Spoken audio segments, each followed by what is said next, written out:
Специалността кинезитерапия в Медицински факултет на Тракийския университет Стара Загора е регулирана професия от професионално направление обществено здраве. Тя се провежда в редовна форма на обучение и е с продължителност 4 учебни години. Обучението включва теоретична и практическа подготовка. Смятам, че съм избрала правилната специалност, понеже в бъдеще мисля, че ще има доста голяма реализация. Може да работиш както в болнични заведения, така и в фитнес центрове, в спа, хотели. Обучението е на доста добро ниво.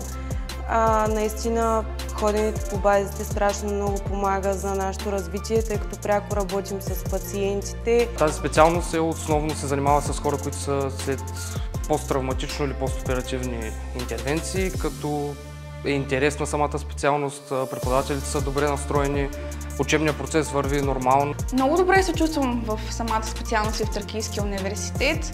Аз си спомням, когато го записах, нямах големи очаквания, защото не знаех какво ще ми предразположи самата специалност. И 2 седмици по-късно аз узнах, че това е моята специалност. Тя е много отговорна. Изграждането на професионалните компетенции на студентите включва задълбочени медико-биологични и теоретични познания за устройството на човешкото тяло и неговите функции. Възможностите за професионална реализация включват всички структури на извънболничната и болничната медицинска помощ.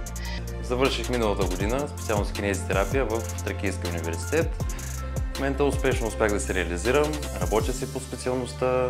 Бих казал, че успях да сбъдна своите мечти и да помагам на хората, докато извършвам дейност, която е приятна за мен. В нашата сфера съм доста доволен от заплащането, доста над средната работна заплата е.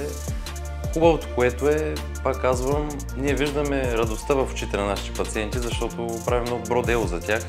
Така че работата, освен работа, тя е една благородна дейност.